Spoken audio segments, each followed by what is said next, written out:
Muy bienvenidos nuevamente aquí al Club de la IA. Hoy estamos Francisco Kemeny, Alec Dickinson y Rodrigo Rojo.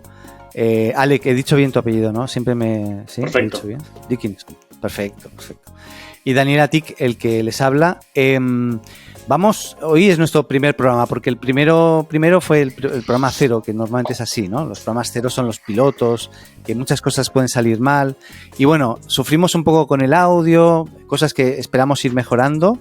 Y nada, hoy han pasado 1000 cosas esta semana, pero tal vez podemos centrarnos en algo especial, ¿no? Un poco en lo que está pasando en Google. ¿Qué les parece?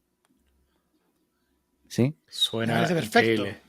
Ya, bueno, ahí Francisco, que no estuviste el primer día, Francisco también de la casa, él se va a estar sumando como todo el resto periódicamente. No siempre vamos a poder estar todos, hoy por ejemplo no está Dani Ávila, bueno, vamos a seguir faltando otros días, pero la idea es poder ir hablando de la actualidad tecnológica y sobre todo de cómo creemos que esto nos va a impactar y qué va a pasar, ¿no? Con algunas cosas. En este caso, qué va a pasar con Google. Yo tengo mis teorías con Google, pero sé que han pasado varias cosas esta semana y sobre todo hay una que es que un ingeniero, que se llama Geoffrey Hinton, que es un ingeniero ya de 75 años, que ha trabajado muchísimos años también en Google directamente, pues renunció hace poco. Y la sorpresa aquí no fue que renunció, sino que renunció y además cuando renunció le empezaron a entrevistar y empezó a decir que, cuidado con los peligros de la IA, ¿no? Y ahí es donde quedó un poquito como se diría en Chile, la cagada. Dale, Fran. Yo creo, por eso sobre la mesa, Por favor. si realmente creen que fue algo fortuito, que salió y empezó a hablar. No sé, yo ya no sé qué pensar en esta época de la vida, tío. Rodri. Es que esta semana también apareció Eric Schmidt hablando de los peligros del AI y de no poner todas las fichas en OpenAI. Entonces yo me cuestiono un poco... Y la semana pasada también estaba Yuval Noah, ¿cierto? El autor de estos libros como de la historia del Homo sapiens, ¿cierto? Y de hacia dónde vamos, que también estaba empezando a levantar la mano y a ponerse un poco crítico respecto a todo lo que está pasando. Y yo comparto ahí un poco el tema de la preocupación de dibujar bien la cancha donde vamos a jugar. Creo que eso es una regla básica y esta semana, después podemos entrar un poco en esos detalles, han empezado a salir ciertas técnicas o ciertas cosas que se están usando para tratar de hacer que la inteligencia artificial tenga una cancha o tenga ciertos lineamientos. Pero yo creo que no es fortuito que Geoffrey salga en este momento. Yo creo que tiene que ver también con los movimientos que vimos dentro de Google las últimas semanas en que metieron DeepMind, ¿cierto? Junto a los esfuerzos internos y armaron Google DeepMind como el gran bastión de ellos a nivel de desarrollo. Entonces, creo que tiene que ver con lo que está pasando ahí, con esos movimientos internos y la preocupación que estos pueden generar que Geoffrey dé un paso al costado. Sí, creo que habría que también, de alguna manera, quizás ver el contexto de estas personas, ¿no? En qué están invertidos, de qué manera lo están y en qué están participando, porque si mal no recuerdo, creo que Geoffrey estaba invertido en Cohere, ¿puede ser? O no sé si está bien eso. O Anthropic, en alguno está metido. Mira, le voy a preguntar voy a explicar antes de que Francisco diga algo porque ¿sabes lo que hice esta semana? Curioso, ¿eh? Tomé una entrevista que le hicieron a este señor en YouTube. Entonces se transcribe a texto y esto lo subí a Houdini, esta plataforma que conversamos la semana pasada, y también le subí la Wikipedia de Geoffrey Hinton, o sea, toda la Wikipedia que habla sobre él y también toda la conversa de por qué se fue y todo eso. Y le dije y creé un agente diciendo que eres Geoffrey Hinton y que hables como Geoffrey Hinton en primera persona. Entonces le estoy haciendo preguntas y me está respondiendo en este momento de por qué se fue y por qué, muchos porqués hay por aquí. Pero uno dice, primero porque ya tiene 75 años. Yo igualmente a los 75 años también de repente me retiraría, ¿eh? Dice que no es tan eficiente en el trabajo técnico como lo solía ser, que su memoria no es tan buena. Y también, esto es solamente para dejarlo ahí y le doy paso a Francisco, dice, segundo, en los últimos años cambié de opinión sobre la relación entre el cerebro y el tipo de inteligencia digital que estamos desarrollando. Anteriormente pensaba que los modelos informáticos que desarrollábamos no eran tan buenos como el cerebro, pero ahora creo que los modelos informáticos probablemente funcionan de manera diferente al cerebro. Bueno, no dice mejor. Pero bueno, además quería hablar más abiertamente sobre mis preocupaciones con respecto a los posibles peligros de la inteligencia artificial avanzada sin que esto afectara a Google. O sea, el tipo salió básicamente porque quería desahogarse. Dale ahí, Fran.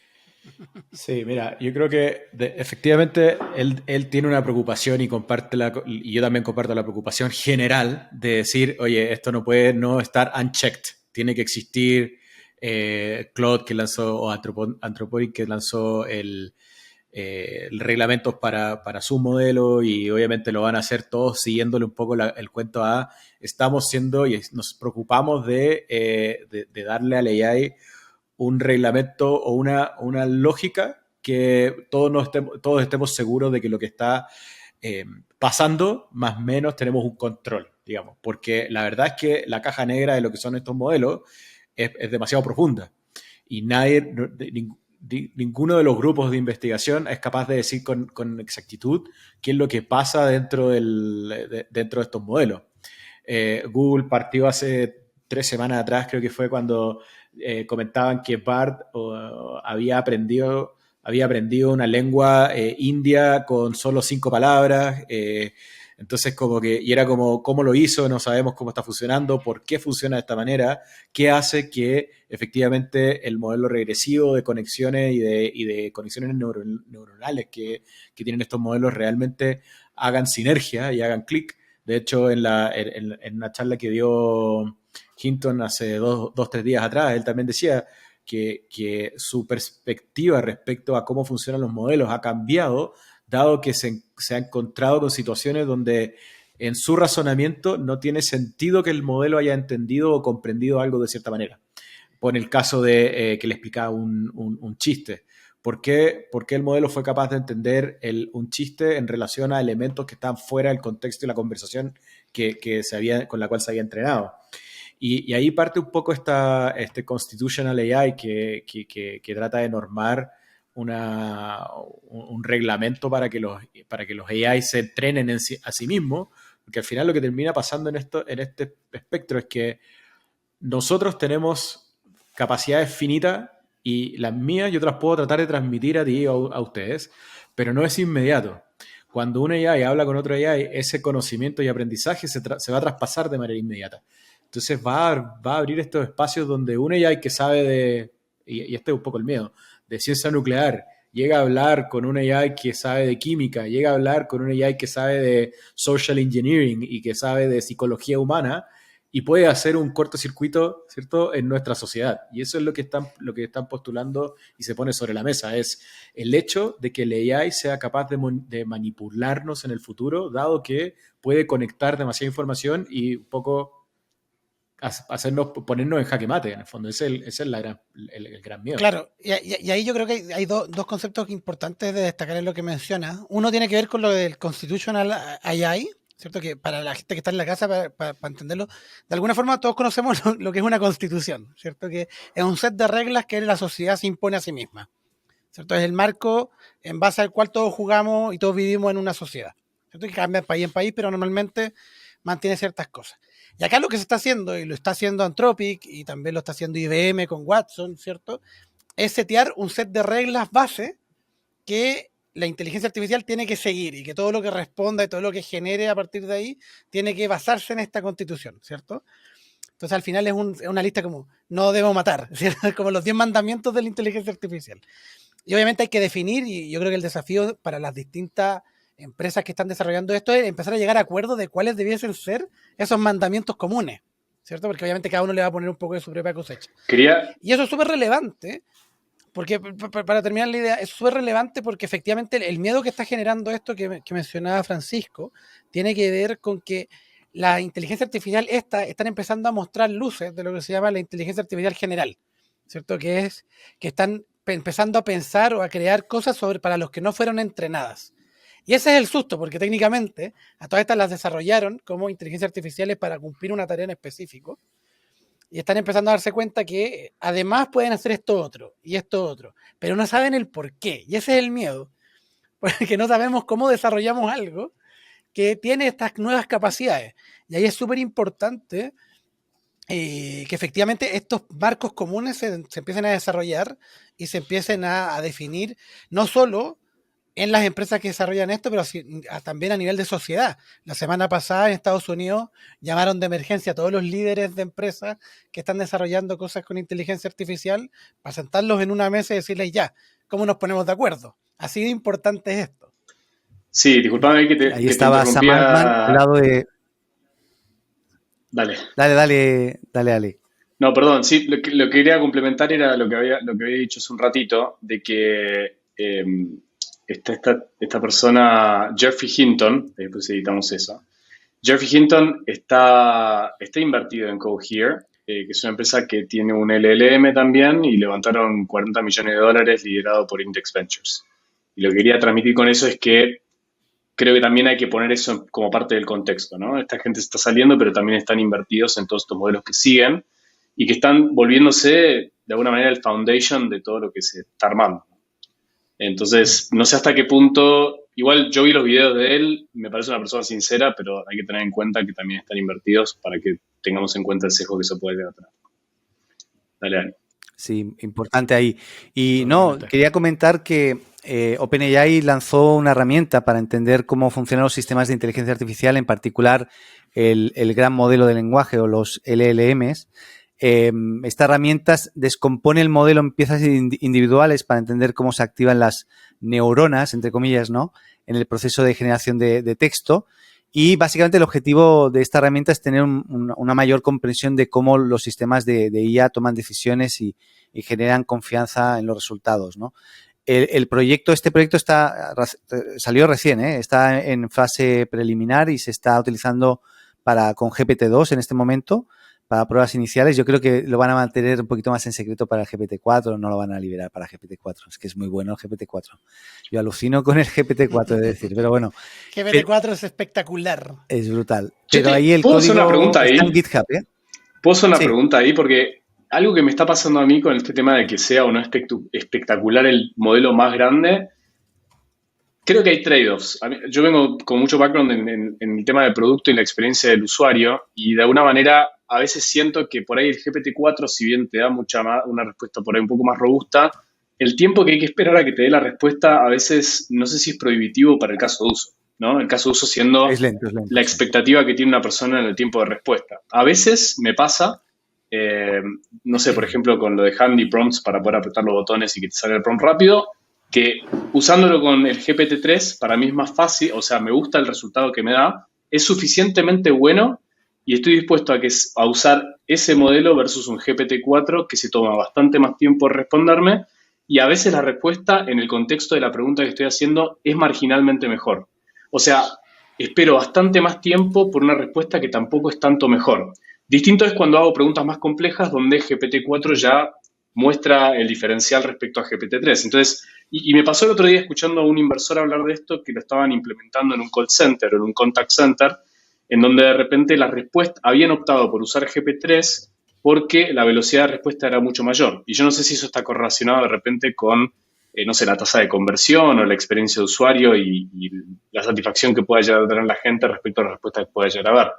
Y no sé si quizás un GPT-3 más contexto, más quizás embeddings también, es por ahí mejor, dependiendo del caso de uso, que un modelo más grande, que por ahí es más lento, que, o sea, tiende a ser más robusto, pero por ahí para algún caso de uso en particular no es mejor que la alternativa. No sé qué opinan ustedes. Yo tengo un punto. Pasa ahí que... Dale. Más que un punto, es una experiencia real trabajando y programando y viendo resultados. El 3.5 es mucho más difícil de manejar en cómo quieres que te enfoque la respuesta final, ¿vale? Entonces, yo, por ejemplo, ahora estamos trabajando con una empresa en España que es o sea, ya terminé el proceso, ¿no? Pero un CRM fantástico y que hemos implementado un montón de chiches de inteligencia artificial para resumir correos o cadenas de correos o mensajes o un montón de cosas. Y una de las cosas es mezclarlo con un bot conversacional que ya tenían antes. Entonces estamos agregando a un bot antiguo capacidades ya de conversación más dinámica con GPT. Pero lo que nos pasa con GPT 3.5 es que tú le dices, por ejemplo, bueno, si te preguntan tal cosa, solo quiero que hagas tal otra. Y el GPT 3.5 no es capaz de obedecer, ¿no? No interpreta esa orden tan directa como 4 que la sigue al pie de la letra y te dice, bueno, si me dicen esto, respondo esto, porque me lo estás ordenando casi, ¿no? Sí, y ahí justamente es a donde quería apuntar, porque depende, efectivamente, como dijo Alex, del caso de uso. Hay casos de uso donde tú quieres una respuesta inmediata y donde la pregunta no es compleja, y ahí GPT 3.5, que es el motor natural, ¿cierto?, de ChatGPT gratuito, funciona de maravilla. Pero cuando antes decía que me sorprendía mucho GPT-4, tiene que ver con que tiene una capacidad de razonar y de resolver y ser más directo y más conciso con las respuestas, que va mucho más allá de lo que tiene un 3.5. Ahora también creo que pensar, ¿qué va a hacer GPT-5? Probablemente GPT-5 no tenga más datos, sino que tenga mejor procesamiento. O sea, más un fine-tuning del modelo, porque obviamente, no sé si se acuerdan que hace una semana atrás o dos, Sam Altman salía diciendo la muerte del LLM, ¿cierto? Porque ya habíamos llegado como a ese tope de los grandes modelos, y ahora lo que importaba era cómo los refinamos, cómo los utilizamos, cómo hacemos la bajada, ¿cierto?, a la utilidad real.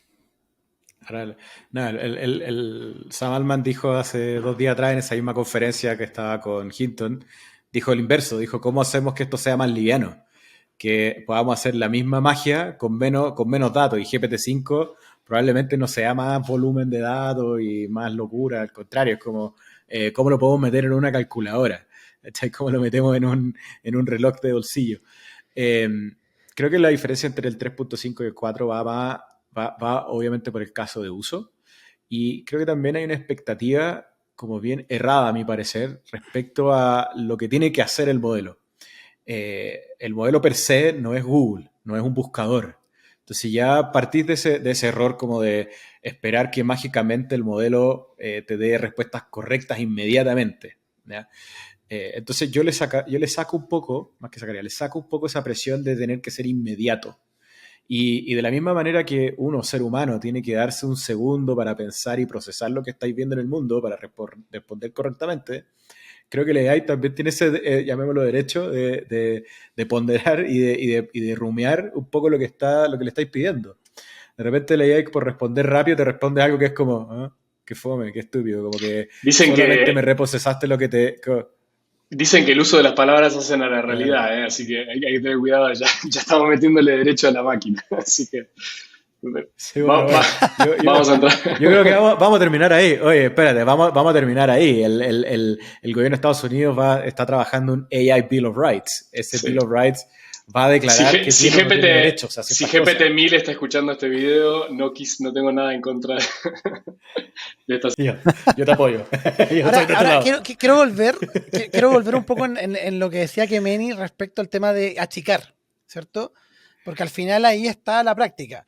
Y ahí es donde, en el último tiempo, lo que hemos visto con todas las versiones de, por ejemplo, de Llama o de Llama, como le quieran decir, ¿cierto?, que es el modelo que armó Meta, ¿cierto?, de Mark Zuckerberg, que hemos visto cómo gente lo está tomando, lo está fine-tuneando, lo está procesando de distintas maneras y está generando que, por ejemplo, tú puedas correrlo localmente en un MacBook, ¿cierto?, y tener un asistente local, y cómo eso te sirve para generar tus propios asistentes con tus propios documentos, con tu propia información, y al final está habilitando para que todas las personas que tengan un poquito de conocimiento, porque tampoco es necesario tener tanto conocimiento, puedan empezar a generar productos nuevos, a desarrollar nuevas ideas, como el sueño anterior. ¿Se acuerdan como todos partieron con el garaje, ¿cierto? Steve Jobs con Wozniak y todo?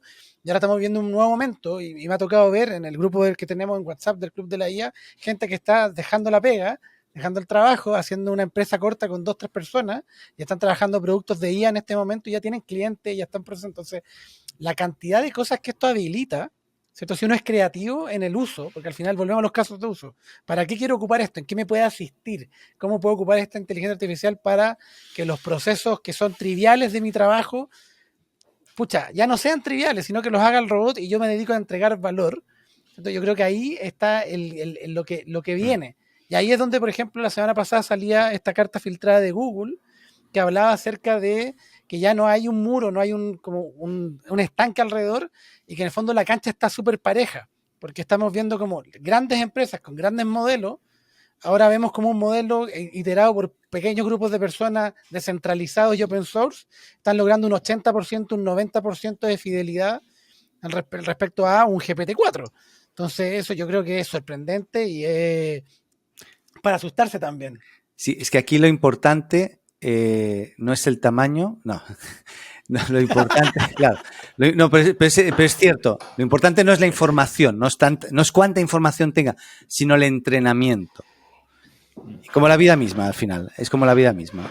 Lo importante es, entonces, si tú tienes bien entrenado un modelo con poca información, aunque el modelo sea un modelo como el Llama, que dices tú, bueno, nadie daba nada por el Llama, ¿no? Al principio fue una filtración, ¿no? Fue como extraño.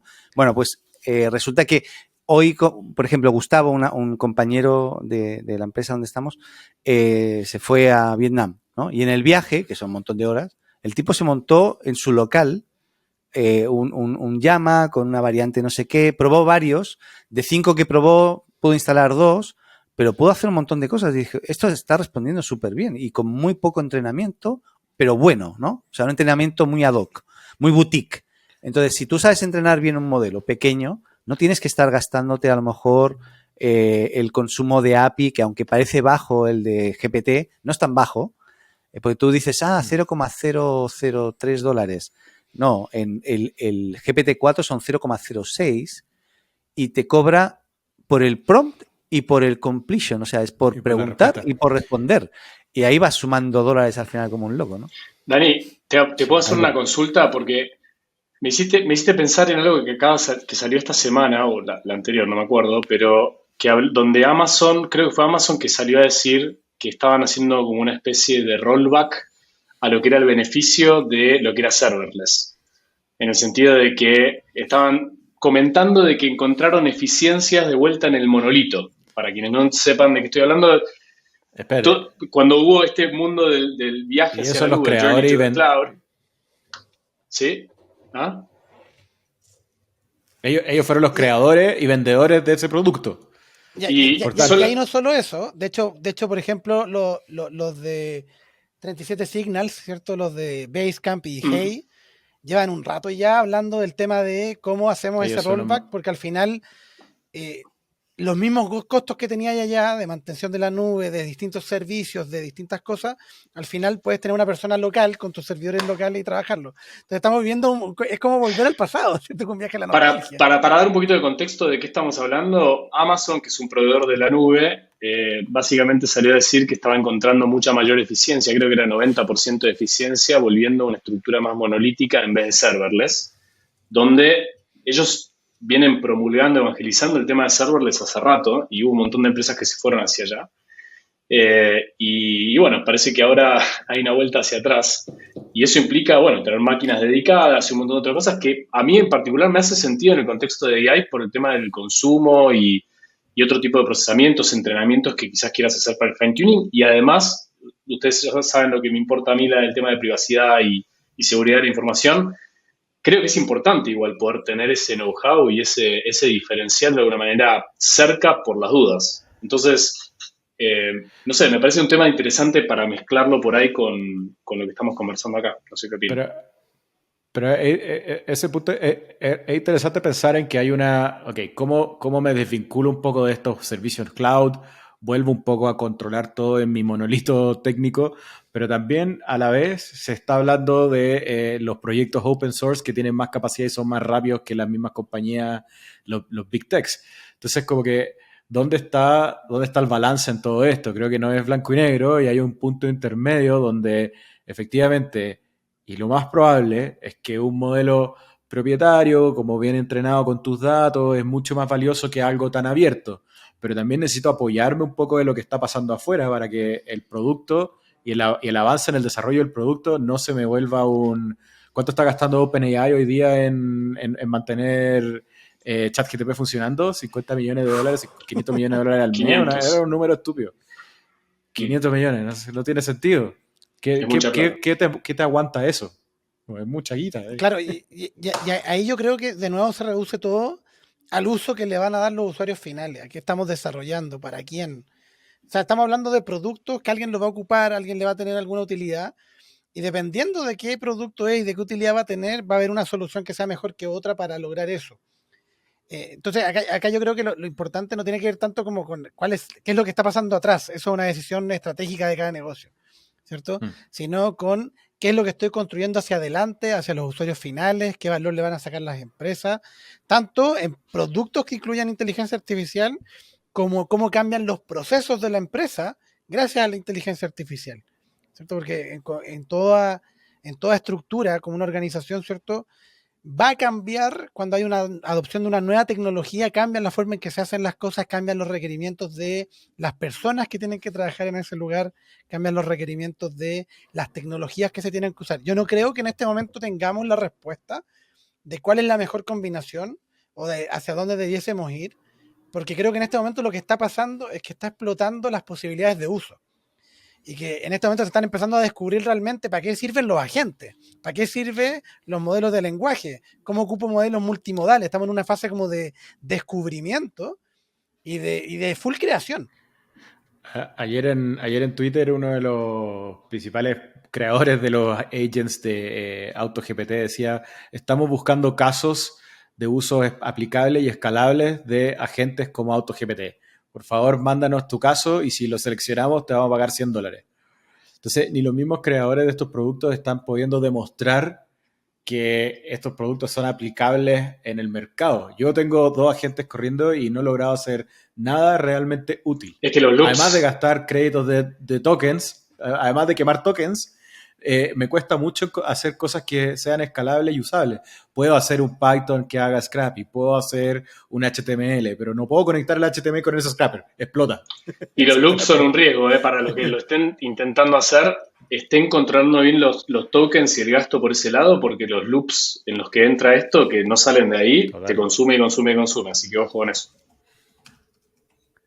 Bueno, aquí nos estamos yendo un poquito. Hoy está siendo mucho más técnica que la semana pasada. Está bien igual, ¿eh? Porque yo creo que nuestro público es más técnico o quiere serlo. También puede ser, quiere ser más técnico. Entonces, está bien que escuchen todo esto, ¿sí?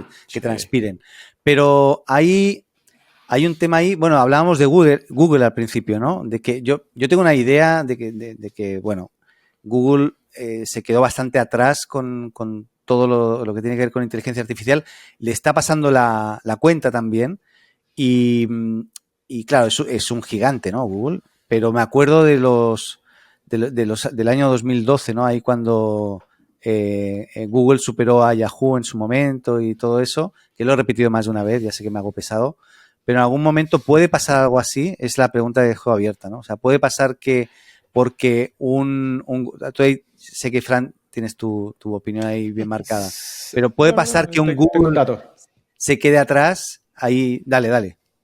Mira, justo hoy día vi unos datos. 7,7% aumentó el valor de la acción de Microsoft en el primer quarter. Solamente un 2% creció Alphabet. Entonces ya hay un indicador claro ahí del peso que le está poniendo Microsoft al negocio de Alphabet y Google en general. Aumentó 4 veces la cantidad de instalaciones Bing, de instalaciones del mobile app de Bing respecto al Q pasado. Entonces, 4 veces se cuadriplicaron. Yo te puedo sumar un dato adicional ahí. En marzo, según SimilarWeb, ChatGPT, la página de ChatGPT fue visitada 1,6 billones de veces. Mira, no menor. Y mira, el último dato que tengo. Google creció año a año en 1,8% y Microsoft creció en año a año 3,4%, 3 veces más. Entonces, el impacto que está teniendo esto en el negocio Google no es menor. ¿Puedo hacer un comentario ahí, Dani, respecto volviendo más a algo más de negocio quizás? Ningún incumbente tiene asegurado el largo plazo frente a la disrupción que pueda llegar a haber en el mercado, ¿no? Y lo estamos viendo ahí con lo que está pasando con Alphabet y Google, que si bien ellos fueron los que de alguna manera engendraron, ¿viste?, los Transformers y toda esta cuestión, no han sabido lograr el product market fit de su propia creación. ha pasado por otro lado, incluso no sé si tanto por el modelo en sí, sino por la interfaz, que fue ChatGPT lo que hizo que explote el tema. Y de alguna manera, lo que quisiera transmitirle a la audiencia es un muy buen momento para de alguna manera disrumpirse a uno mismo en la empresa en la cual están, en la industria en la que están, y también quizás, no sé, si hacerlo internamente a veces funciona, a veces no, es más difícil por el business as usual y cómo uno opera y el día a día, pero a veces se puede hacer un spin-off de algo a nivel negocio dentro de la empresa para poder hacer este proceso de disrupción con equipos más chicos y ágiles, y se puede hacer esto. Y creo que es un muy buen momento para que las empresas que quieran de alguna manera incursionar en esto y crean que tienen la información para poder hacerlo y diferenciar por ese lado y base instalada de clientes y demás, se animen a hacerlo porque si no lo hacen ellos, lo van a hacer otros. Y está acelerando muy, muy rápido. Así que no es para generar FOMO, pero sí como para dejarlo sobre Pero la FOMO. mesa, pero FOMO. Pero Sí. Oye, Pero corran. hay un tema que es bien importante que creo para que empecemos a cerrar, ¿cierto? Porque ya estamos llegando al final del capítulo, pero si bien estamos hablando que Google, ¿cierto? Le pasaron cuenta, ¿cierto? Porque ahí Microsoft estuvo preparando la caballería y sacó al baile a Google, como dijo Satya Nadella cuando anunciaron Bing Chat. Pero Google hoy mismo, mientras estamos grabando esto, liberó Bard a nivel mundial, solo en inglés por mientras, pero ya lo liberó, ya no hay lista de espera, liberó la versión de Palm 2, que es 38 veces más chica que Palm 1 y es más poderosa. Entonces, de alguna forma igual está tratando de volver a la carrera, ¿cierto? No hay que darlo por muerto. Google tiene una base instalada gigantesca en sus servicios, pero claro, acá ya está jugando de segundo. Ahora, a mí me gustaría que hablemos otro día, cuando sea, puede ser el programa siguiente o el subsiguiente, no sé, algún día. Cómo, si pasara algo así, o aunque no pasara que Google se vaya, ¿no? Que desaparezca, pero sí que empiece a perder bastante cuota de mercado y un Microsoft empiece a ganarle ahí, y Microsoft ya está usando modelos de negocio basados en hacer publicidad usando la IA, cosa que Google no está ni cerca de eso porque su modelo se basa 100% en anuncios cliqueables, ¿no? Entonces, ¿cómo eso puede impactar en el SEO? ¿Cómo eso puede impactar en el SEM en un futuro, ¿no? Yo creo que es clave porque hoy hay mucha gente que trabaja dentro del mundo del marketing digital, y no solamente los que trabajan en marketing digital, sino los que tienen su propio negocio y empiezan a hacer publicidad, y se van a empezar a dar cuenta en algún momento que eso que antes le rendía tanto, le va a rendir menos. Ya está pasando, pero por otros motivos, y tal vez este también, pero eso se va a multiplicar por N en un futuro. Y vamos a tener que empezar a hacer publicidad de otra manera también, ¿no? Dale, Francisco. O sea, sí, ahí podemos discutir en largo, pero Sí, súper interesante. el mismo Sam, sí, el mismo Altman decía el otro día, hey, todas las recomendaciones que vengo dándole a startups durante los últimos 10 años quedaron obsoletas dado el resultado de este último producto que lanzamos a mercado, que no nos esperábamos que tuviera este resultado y no sigue ninguna de las reglas establecidas que siempre estamos dando como recomendación. Entonces, yo creo que el mismo FOMO que estamos hablando es importante como replantearnos, sin correr en círculos, pero replantearnos un poco cómo viene el mundo hacia adelante. Efectivamente, hay un cambio de, llamémoslo paradigma o forma de hacer las cosas, o hay que innovar. Y eso va a significar también en cómo comunicamos, cómo hacemos marketing, cómo desarrollamos productos. Alex decía hoy día en uno de los chats, te leía de que decía, uno va a poder usar un modelo para desarrollar un producto. Creo que fuiste tú, Alex, o fue Daniel Ávila, perdón si me equivoco, pero voy a usar un AI para desarrollar la base del producto y voy a poder lanzarlo al mercado. Y la problemática no va a estar en el desarrollo y la implementación, sino que va a estar en cómo lo posiciono. Y esa pregunta del posicionamiento, de cómo estamos haciendo marketing, de cómo estamos comunicando, relacionándonos, también va a cambiar porque, oye, ¿cuántas veces a ustedes no les han dicho, oye, esa foto es real o es un AI? A mí me lo hacen de broma, pero yo creo que es un poco una pregunta seria. Es como, ¿esto que estáis subiendo es verdad? ¿Lo hiciste tú? ¿Es un AI? ¿Eres tú en esa foto o fue generada por Midjourney? Sí, pues, que... ahí, perdón, pero ahí es como, es la imagen del Papa vestido de Balenciaga, ¿cierto? Claro. Y yo creo que ahí quiero darle invitación al público que está viendo esto, que está viéndonos en YouTube o escuchándonos en las plataformas de podcast, si les gustaría que habláramos un capítulo en extenso, ¿cierto?, de cómo esto está impactando en tema de marketing en general, porque ahí tenemos varios invitados buenos que podríamos traer para hablar de estos temas. Así que si les interesa ese tema, déjenlo abajo en los comentarios, porque creo que es un tema muy interesante y aparte que a nosotros acá, por si no sabían, Francisco, yo estamos metidos muy en marketing digital, entonces lo estamos viendo muy, muy de cerca y es una revolución lo que se está viviendo porque no sabemos, me cuesta vislumbrar cómo va a quedar el mundo después de este impacto.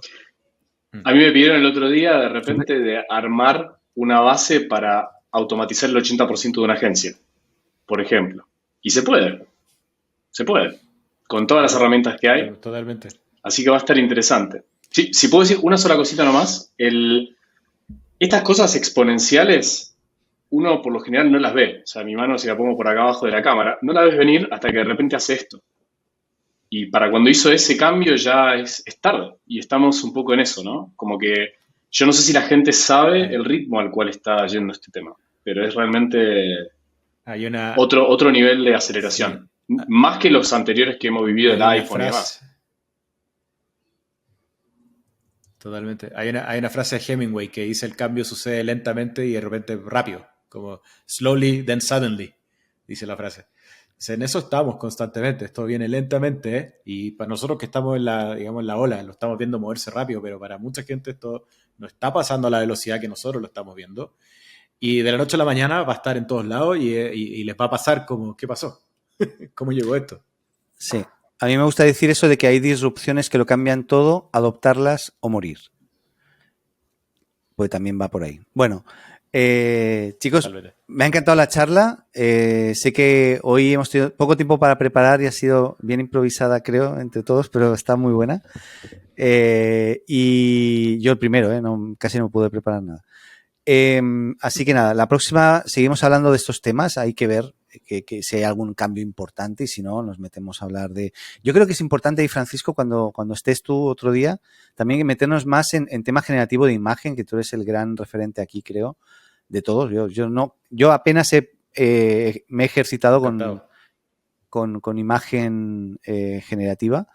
Así que nada, les invitamos a todos a escucharnos en el próximo capítulo aquí del Club de la IA. Invitarlos a la comunidad en WhatsApp. Ah, también. Que somos malos vendiendo. Exacto, sí. No, pero síganos, y la idea es generar comunidad.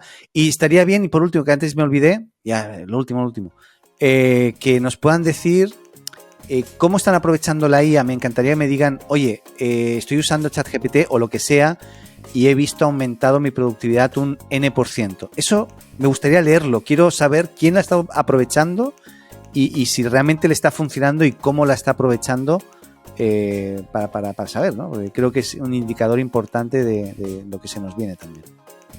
Ya, chicos. Adeu.